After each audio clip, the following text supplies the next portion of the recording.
Welcome to everyone. I'm Shane Tubbs again. I'm the Chief Scientific Officer here at the Seattle Science Foundation, and we welcome you all to our lateral spine approach course, and hope that you have an interesting morning and afternoon and take home some good information. So to start off a procedural type course, it's always nice to have a primer, a review of some of the salient anatomy that one finds here. And everyone in this room is an expert on lumbar plexus and this nervous and vascular area of the posterior abdominal wall. So this will be basically a refresher.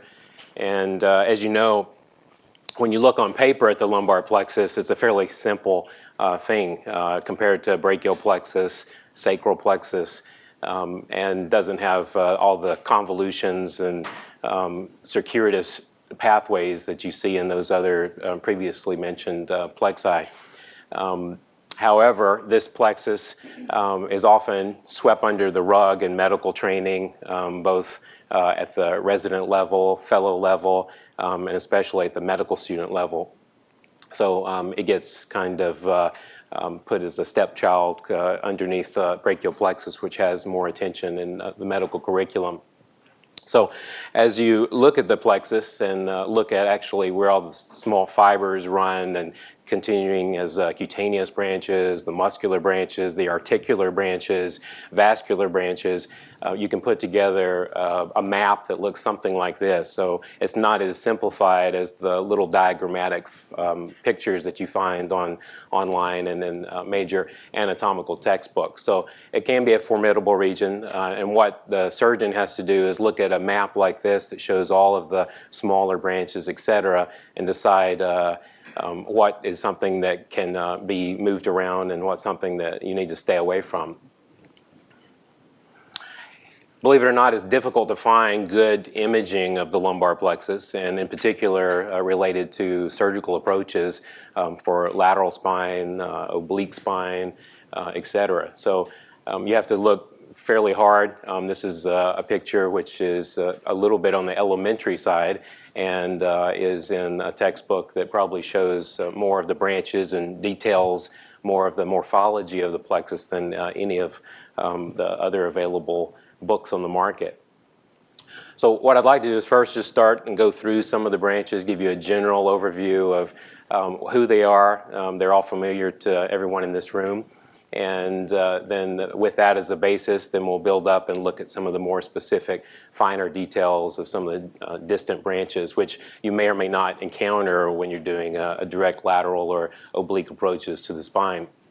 So when one looks at an anterior view, you'll see that this lumbar plexus, and I'll show you a photo in a moment, is essentially all retroperitoneal, and in front of it there's a layer of fascia.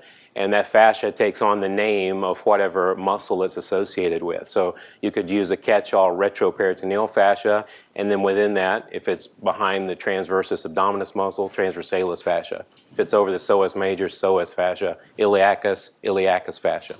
So once we peel that fasciae forward, you'll see these branches. They're plastered against the posterior abdominal wall. Most of them are prisoners, basically, of the psoas major as they leave the intervertebral foramina of T12 down to L4, and then intermingle with their neighbors moving laterally. You remember that a plexus is formed exclusively by ventral rami, not by the dorsal rami that supply almost exclusively the erector spinae muscles and the joints of the back, skin of the back.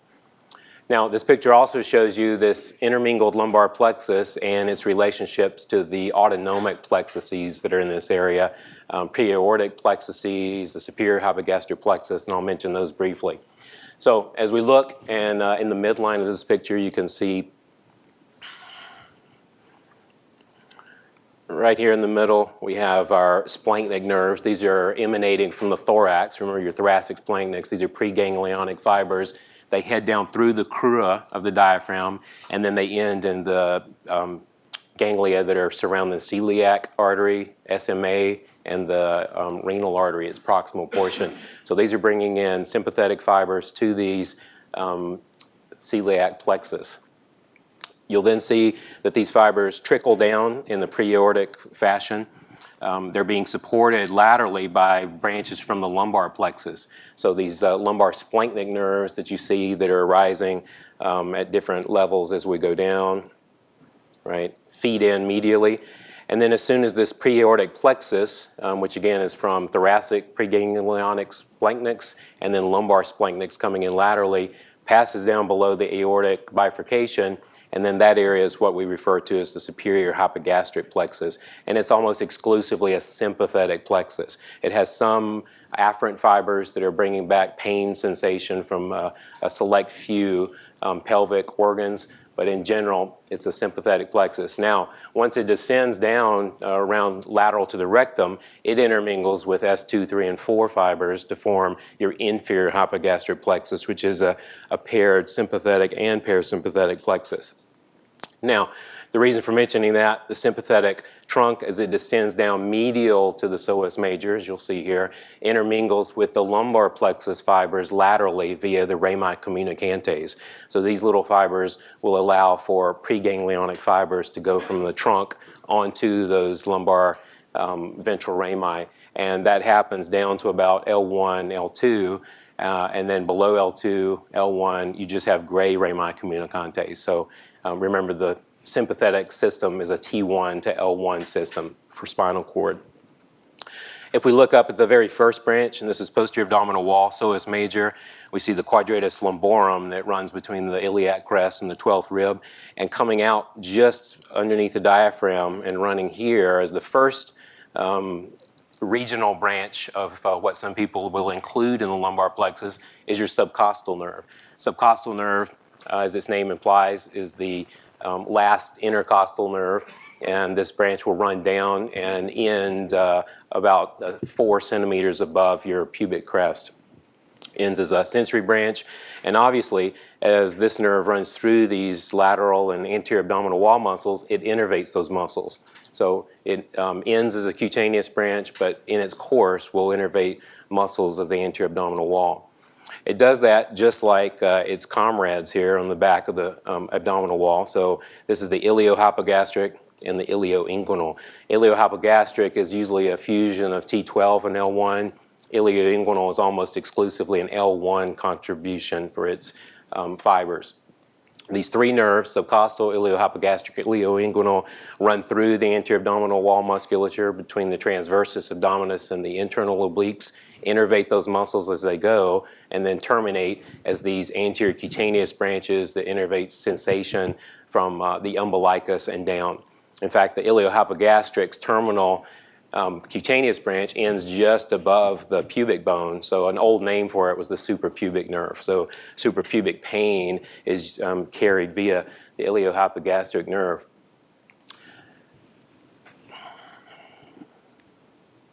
Now, before those anterior terminal branches come off of these three nerves, we also see that they give off lateral cutaneous branches. And these are going to be encountered as ones going through the very superficial muscles, almost in a mid-axillary line. So if you looked at this image and we drew a line, you can see all of the lateral intercostal branches or lateral cutaneous branches coming off and providing anterior and posterior branches. This happens all the way down. The exception is that the ilioinguinal nerve doesn't have one of these lateral cutaneous branches. So we'll see here on the lateral side of the iliac crest, the subcostal nerve and the iliohypogastric both give off the last two lateral cutaneous branches that cross over the iliac crest. Here's the lateral femoral cutaneous that we'll pick up in a moment.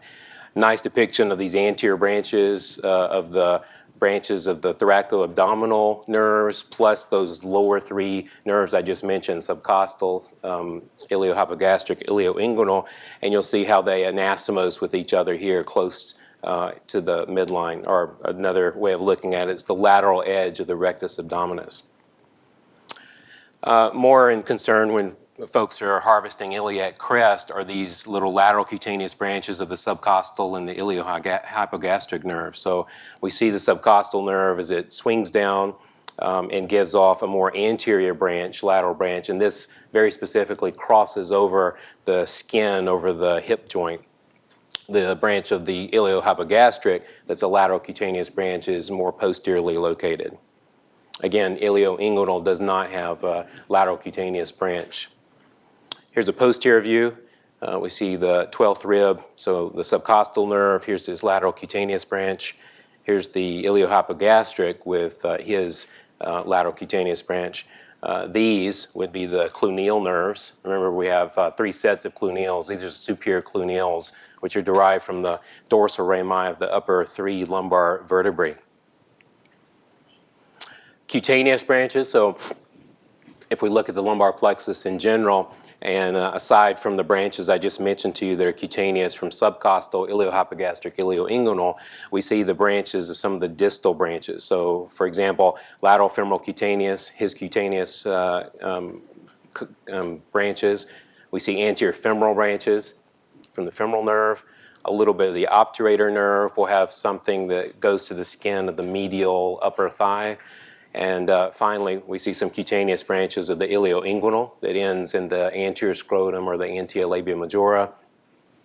And additionally, genital femoral, which people often forget has a cutaneous supply that is small, but goes to a little patch that's just here over the femoral triangle. Right? So this is a composition of those terminal branches that we just saw. We see the lateral femoral cutaneous, which is from L2 and L3. We see the anterior femoral cutaneous branches from the femoral nerve, L2, 3, and 4.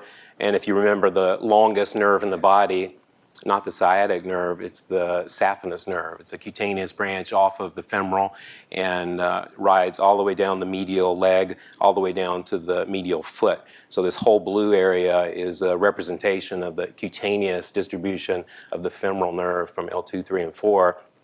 And then finally, here medially, that's a little area supplied by the obturator nerve, L2, 3, and 4.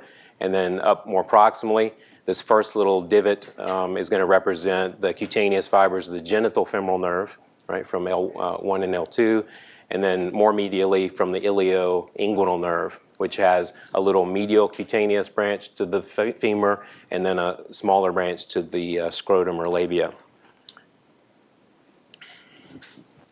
So this is a nice picture that shows you the fasciae that cover those nerves that we mentioned, and all of this will go forward with your retroperitoneal dissection. You can see a small window that's made, and through that window you can see, for example, the lateral femoral cutaneous from L2, 3, and 4, which deviates away from the psoas major and runs out just medial to the ASIS as it perforates, comes out into the lateral thigh, can be compressed here, resulting in neuralgia paresthetica.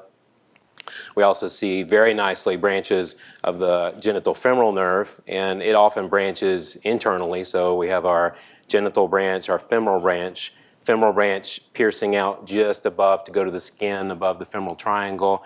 The genital branches coursing through the entire inguinal canal to run out, innervate the cremaster muscle. Right, it's the only muscle it innervates, and then it ends by innervating a little patch of skin at the bottom of the scrotum or the inferior labia majora. You'll notice the relationship between the external iliac great vessels and the psoas major being a medial to lateral representation, and our genital femoral nerve, which has variation in where it's going to pierce the psoas major to run down distally on its anterior surface, but that usually happens around L1 or L2. Larger schematic view, and we can see some of the additional branches without the psoas major muscle. And again, the common comment that the lumbar plexus is held prisoner to the psoas major will ring true as you do these dissections in the lab. You'll see nicely the representation of the connections between the sympathetic trunk and the ventral rami of the lumbar plexus, and then we see all of our branches, ilioinguinal here, lateral femoral cutaneous, genital femoral, femoral, and obturator. You remember that the obturator and the femoral are separated on either side by the psoas major. So just lateral to the psoas major is our femoral. Medial is the obturator. Another schematic drawing with the psoas major intact. We see that the femoral nerve will just poke out into the pelvis here, just lateral to the psoas major, and then runs underneath the inguinal ligament to run lateral to our neurovascular structures that go out into the thigh. Remember the naval analogy, nerve being lateral to the femoral artery and vein. We see our genital femoral nerve that pierces here, usually L1, L2, runs almost always on the anterior surface of the psoas major. Its genital branch will then run through the deep ring, come out on the superficial ring, and cremaster distal scrotum for an innervation. The femoral branch runs underneath the inguinal ligament and supplies a patch of skin that's here just over the femoral triangle. Here we see a nice representation of the obturator nerve from L2, 3, and 4, just like the femoral. Obturator nerve runs through the obturator foramen and supplies primarily your adductor muscles and a little patch of skin on the medial upper thigh that I mentioned to you just a moment ago. This is with psoas major removed. You can have a psoas minor. About half of us have a psoas minor, the other half don't. You may have it on one side, not the other. It's usually all tendinous. You see it primarily in leaping animals, so kangaroos, other little guys that jump around. They have a psoas minor that's actually bigger than their psoas major. So psoas minor in humans is just a carryover that doesn't have much function. Sometimes it's a very thin tendon and it's confused with the genital femoral nerve. I've seen folks make that mistake before. So once we take away the psoas major, you can see the branches that come together, and these branches usually will fuse very quickly. So there's not a long wait before we have, for example, 2, 3, and 4 come together to form the femoral nerve. Another view that we've seen in this picture actually shows you some of the branches we looked at distally. So for example, you can see nicely the branches that come through the superficial ring of the inguinal canal. Not that we would be there, but the branches that arise, remember, coming from the genital femoral and the ilioinguinal. And the genital femoral will be deep within that fascia, so it's not going to be seen unless you dissect into the spermatic cord. However, the ilioinguinal nerve runs right on the surface. From everyone's general surgery days, when you did a inguinal hernia repair, the first nerve you moved out of the way was the ilioinguinal. And that branch going down, remember, has a little medial branch that comes over to the upper proximal thigh and then ends as the anterior scrotal nerve, anterior labial nerve. Where did the posterior scrotal nerves and posterior labial nerves come from? Pudendal nerve. So a totally separate system that supplies the back of the scrotum and the labia. This is a great depiction that shows the genital femoral nerve and its branches. Again, I told you that it can branch into its genital and femoral components at a variable distance through the psoas major. Sometimes this happens as soon as it comes through the muscle. Other times it doesn't happen until just behind the posterior abdominal wall. Femoral nerve. So femoral nerve, largest branch of the lumbar plexus, arises from 2, 3, and 4. Gives off these two little branches, 2 and sometimes 3, that innervate the iliacus muscle directly, and those are usually on the posterior lateral side of the nerve. As far as psoas innervation, the psoas innervation doesn't get a specific nerve as far as lumbar plexus branch. It gets direct branches from those ventral rami that are running through it. So that's an easier thing to describe. It's that here we see specific iliacus branches from femoral. You'll see that the femoral nerve, as it runs underneath the inguinal ligament, crosses anterior to the hip joint. That's a nice relationship. And the other being that the femoral head is just in front of the sciatic nerve. So an anterior dislocation of the femoral head can compress your femoral nerve, as you all well know. Femoral nerve is a condensed structure in the pelvis, but as soon as it runs out underneath the inguinal ligament, it splays out into this huge branching pattern, and that's why it's often by some older anatomists referred to as the cauda equina of the lower limb nerve. So it kind of represents all of the branches that you'd see with the cauda. These branches go to the quads, sartorius, pectineus, for example, and are important in ambulation, obviously. The cutaneous branches, as we said, are going to supply the anterior thigh, and then that long branch saphenous that runs all the way down to the medial foot. So this shows you on the left the distribution of the femoral nerve, as we just talked about. Here we see the distribution of the obturator nerve. Again, also from L2, 3, and 4, these branches, as they come through the obturator foramen, split into an anterior division and then a posterior division. The anterior division will supply the muscles in front of adductor brevis. So adductor brevis, adductor longus. It will also supply branches to the gracilis muscle, can supply branches to the pectineus, which is usually described as being supplied by a third of the time by the femoral, a third of the time by obturator, and a third of the time by the accessory obturator when you have it. So one of those three choices. Obturator nerve has branches that go to the hip joint and the knee joint. So you can have hip pathology that gets referred to the knee, vice versa, and can be confused with obturator neuropathy. Here's a view. This is not surgically relevant. Hopefully nobody would approach the spine from this perspective. But obturator nerve here, just medial to the psoas major. It's in a deep location. So even in the lab, you have to really press your finger down deeply to find it and exclude it away from the iliac vessels. And then entering here into this small little obturator canal. Remember the obturator foramen being almost totally occluded by the obturator internus and obturator externus. Accessory obturator nerve, people never talk about that. This is seen in about 10 to 30% of the population. It also comes from L2, 3, sometimes 4.